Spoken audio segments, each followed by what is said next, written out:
Halo, di sini saya akan menjelaskan tentang apa sih bimbingan dan konseling. Bimbingan adalah upaya pemberian bantuan kepada peserta didik agar mampu memahami diri dan lingkungan serta mengembangkan diri secara optimal.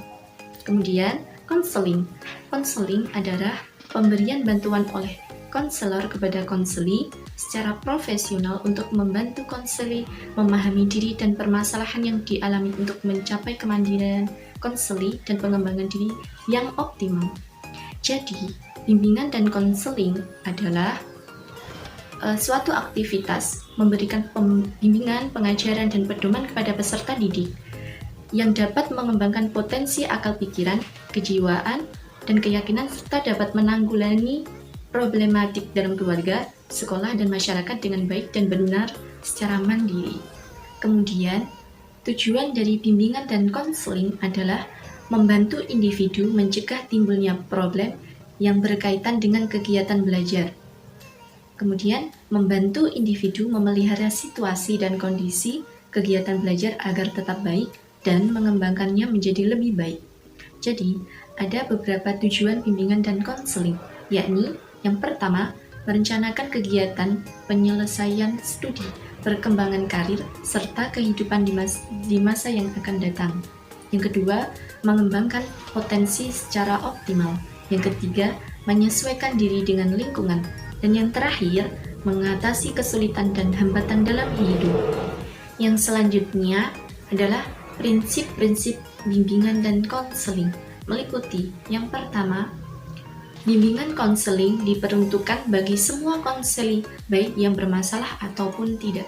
Yang kedua, bimbingan konseling menekankan pada hal yang positif, yang mana menekankan pada aspek kekuatan dan kesuksesan konseli. Yang ketiga, pengambilan keputusan merupakan hal yang esensial dalam bimbingan konseling.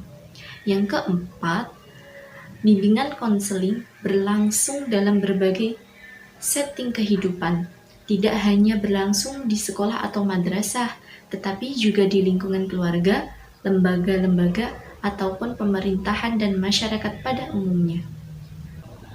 Yang kelima, bimbingan konseling sebagai proses individualisasi. Jadi, setiap konseli bersifat berbeda dengan satu dengan yang lainnya. Yang keenam, bimbingan konseling merupakan usaha bersama. Bimbingan bukan hanya tugas atau tanggung jawab konselor, tapi juga tugas guru dan kepala sekolah di dalam sekolah atau madrasah tersebut, sesuai dengan tugas dan peran masing-masing. Baik, di sini saya akan melanjutkan presentasi dari kelompok kami. Di sini saya akan menjelaskan mengenai tentang fungsi dan asas bimbingan dan konseling. Untuk fungsi bimbingan dan konseling dibagi menjadi 10. Yang pertama yaitu fungsi pemahaman. Untuk fungsi pemahaman di sini yaitu fungsi bimbingan dan konseling membantu konseli. Konseli itu orang yang membutuhkan bimbingan agar memiliki pemahaman terhadap dirinya dan lingkungan, baik itu pekerjaan, pendidikan maupun lingkungan di sekitarnya. Berdasarkan pemahaman ini, konseli diharapkan mampu mengembangkan potensi dirinya secara optimal dan menyesuaikan dirinya dengan lingkungan secara dinamis dan konstruktif. Untuk fungsi dari bimbingan dan konseling yang kedua yaitu fungsi preventif.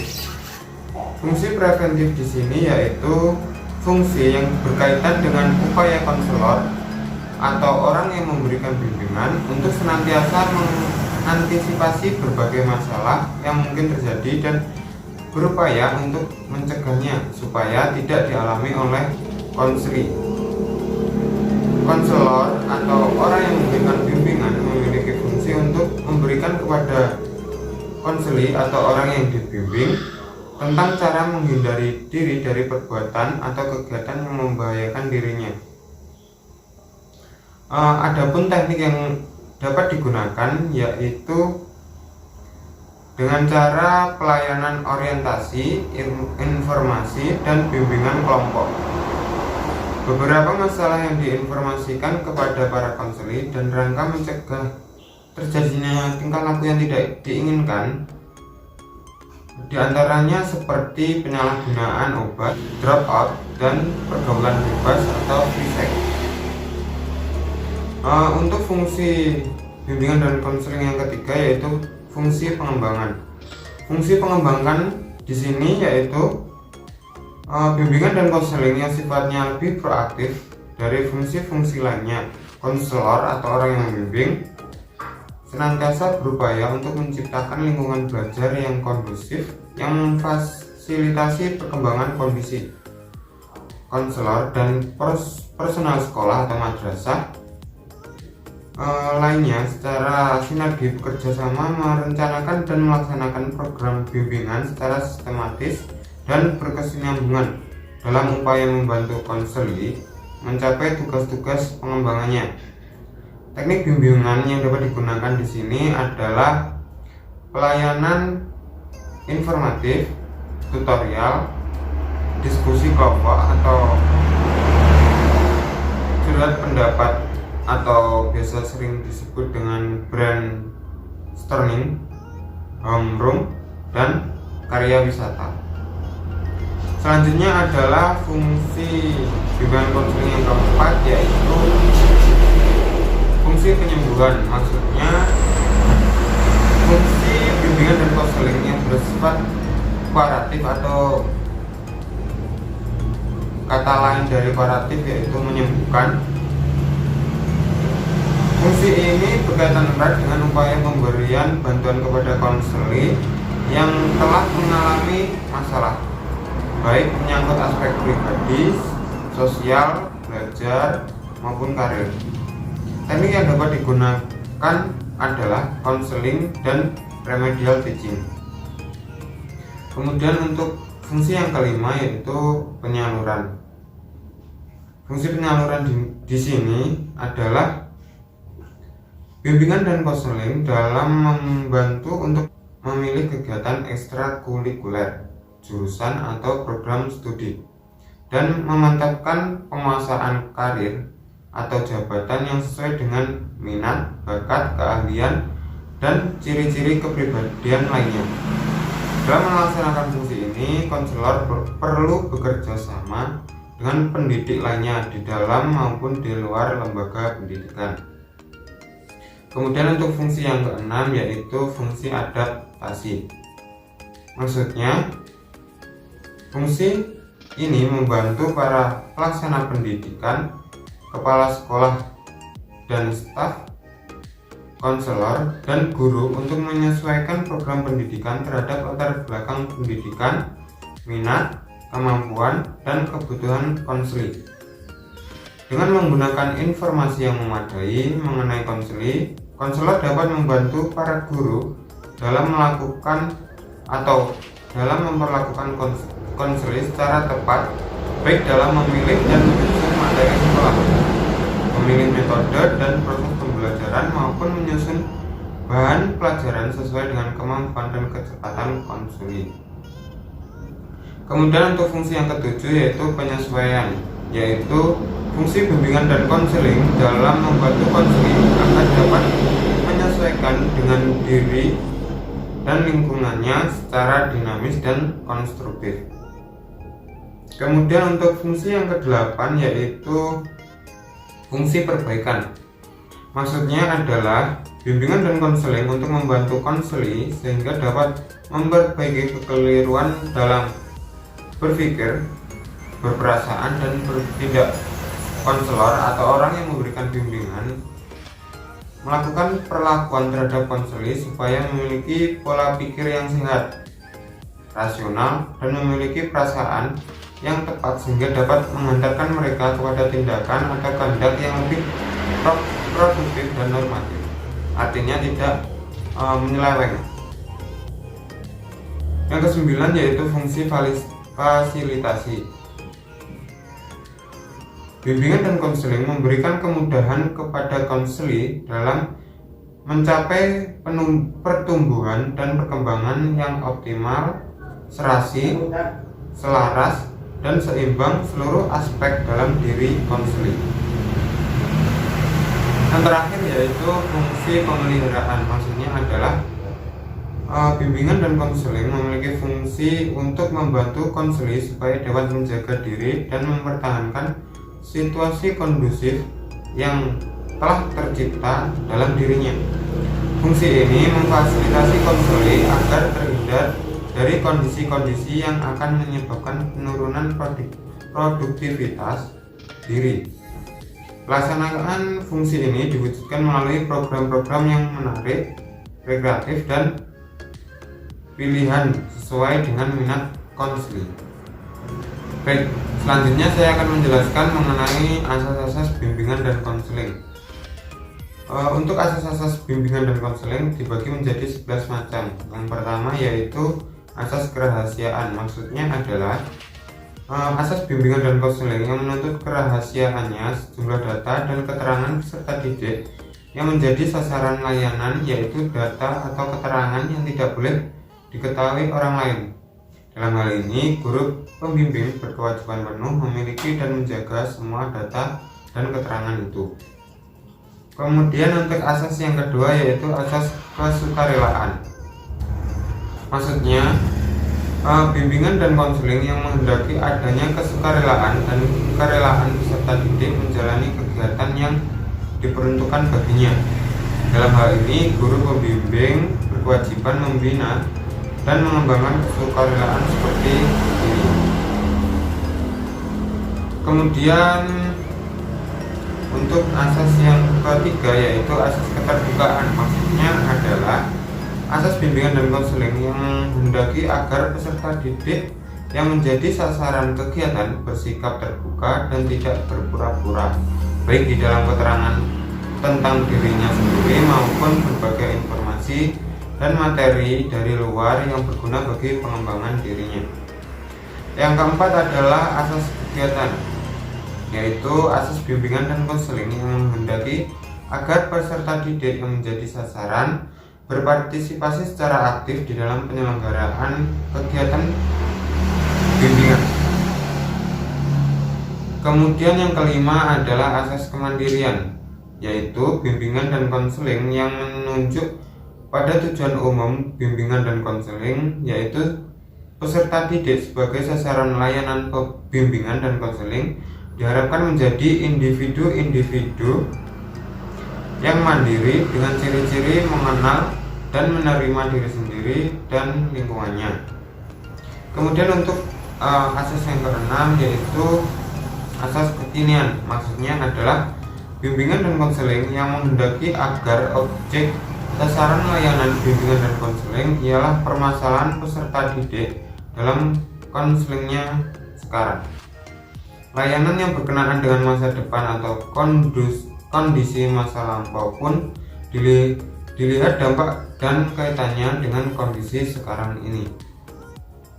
Kemudian untuk asas yang ketujuh yaitu asas kedinamisan, maksudnya adalah bimbingan dan konseling yang menghendaki agar isi layanan terhadap sasaran layanan yang sama kehendaknya selalu bergerak maju, tidak monoton dan terus berkembang serta berkelanjutan sesuai dengan kebutuhan dan tahap perkembangannya dari waktu ke waktu.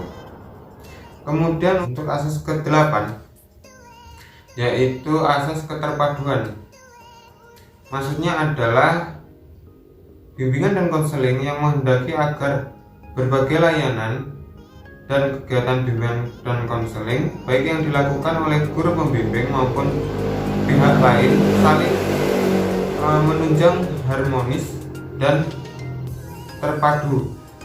Dalam hal ini kerjasama dan pihak-pihak yang berperan dalam penyelenggaraan pelayanan bimbingan dan konseling perlu terus dikembangkan. Yang kesembilan adalah asas keharmonisan, maksudnya adalah bimbingan dan konseling yang menghendaki agar segenap layanan dan bimbingan dan konseling didasarkan pada dan tidak boleh bertentangan dengan nilai-nilai dan norma-norma yang ada. Layanan dan kegiatan bimbingan dan konseling justru harus dapat meningkatkan kemampuan peserta didik dalam memahami, menghayati, dan mengenalkan norma-norma tersebut. Norma-norma yang dimaksud di sini adalah seperti norma agama, hukum, peraturan, adat istiadat, ilmu pengetahuan, dan kebiasaan yang berlaku. Ke-10 adalah asas keahlian. Maksudnya adalah bimbingan dan konseling menghendaki agar layanan dan kegiatan bimbingan dan konseling diselenggarakan atas dasar kaidah-kaidah profesional. Dalam hal ini, para pelaksana layanan dan kegiatan bimbingan dan konseling harus benar-benar ahli dalam bidang bimbingan dan konseling. Yang terakhir adalah asas ahli tangan. Maksudnya adalah bimbingan dan konseling yang menghendaki agar pihak-pihak yang tidak mampu menyelenggarakan layanan bimbingan dan konseling secara tepat dan tuntas atas suatu permasalahan peserta didik mengalih tangankan permasalahan tersebut kepada pihak-pihak yang lebih ahli. Pihak-pihak yang lebih ahli di sini yang dimaksud adalah seperti mengalihtangankan kepada orang tua, guru, atau maksudnya guru lain yang lebih ahli, ataupun kepada orang lain yang lebih ahli untuk memecahkan masalah dari konseling tersebut. Landasan bimbingan dan konseling. Landasan merupakan syarat pengetahuan yang harus dimiliki untuk dapat melaksanakan layanan bimbingan dan konseling dengan baik. Berikut beberapa hal mengenai landasan tersebut. Yang pertama yaitu landasan filosofis. Landasan ini berbicara tentang hakikat manusia secara mendasar. Landasan ini berhubungan dengan cara pandang terhadap peserta didik terkait dengan hakikat, tujuan, fungsi hidup peserta didik, dan juga upaya mengembangkan diri untuk mengembangkan potensi yang dimilikinya secara optimal. Yang kedua yaitu landasan psikologi. Penguasaan ini sangat diperlukan karena psikologi merupakan pendukung terhadap layanan bimbingan dan konseling. Tuntutan pemahaman peserta didik secara psikologi merupakan tuntutan mutlak bagi guru pembimbing dalam rangka memfasilitasi perkembangan peserta didik dalam aspek psikologinya. Yang ketiga yaitu landasan religius. Landasan religius adalah sebagai upaya mengintegrasikan nilai-nilai agama dalam proses bimbingan dan konseling. Dan yang terakhir yaitu landasan pedagogis. Pendidikan merupakan salah satu lembaga sosial yang universal yang berfungsi sebagai sarana reproduksi sosial. Dengan reproduksi sosial itulah nilai-nilai budaya dan norma sosial yang melandasi kehidupan masyarakat itu diwujudkan dan dibina ketangguhannya. Landasan pedagogis ini merupakan landasan yang digunakan oleh pendidik untuk melaksanakan proses pembelajarannya dengan baik dan mencapai tujuannya. Yang selanjutnya yaitu urgensi bimbingan dan konseling. Untuk mencapai tingkat kedewasaan, individu membutuhkan konseling untuk menambah pemahaman tentang diri sendiri dan sosialnya, serta memiliki pengetahuan untuk menentukan haluan hidupnya. Berikut beberapa urgensi bimbingan dan konseling antara lain. Yang pertama, memfasilitasi individu agar berkembang secara optimal. Yang kedua, memfasilitasi individu untuk mencapai kematangan. Yang ketiga, memfasilitasi individu untuk beradaptasi dengan lingkungan. Dan yang keempat, yaitu upaya pencegahan kenakalan remaja. Sini saya akan menjelaskan sasaran dan ruang lingkup bimbingan konseling. Yang pertama, sasaran. Di sini tentu kalau di sekolah sasarannya pasti peserta didik. Sasaran adalah target spesifik dan dapat ditindaklanjuti yang perlu dicapai dalam jangka waktu yang lebih kecil seperti 1 tahun atau kurang untuk mencapai objektivitas tertentu. Sasaran menggambarkan tindakan atau kegiatan yang terlibat dalam mencapai tujuan. Bisa disimpulkan di dalam sasaran bimbingan konseling itu juga terdapat kegiatan. Jadi dalam kegiatan tersebut nantinya peserta didik agar mampu merumuskan suatu permasalahan, membantu memecahkan permasalahan yang ada di sekolah. Yang selanjutnya, ruang lingkup bimbingan konseling. Ruang lingkup bimbingan konseling merupakan suatu hal yang berkaitan di dalamnya. Ada 2 hal di sini, yaitu pelayanan bimbingan konseling di sekolah dan di luar sekolah. Di luar sekolah itu seperti di keluarga dan masyarakat. Isi layanan perencanaan individual meliputi memahami secara khusus tentang potensi dan keunikan perkembangan peserta didik. Dengan demikian, meskipun peminatan dan perencanaan individual ditujukan untuk seluruh peserta didik, layanan yang diberikan lebih bersifat individual karena didasarkan atas perencanaan, tujuan, dan keputusan yang ditentukan oleh masing-masing peserta didik. Jadi di dalam sekolahan itu ada bimbingan konseling.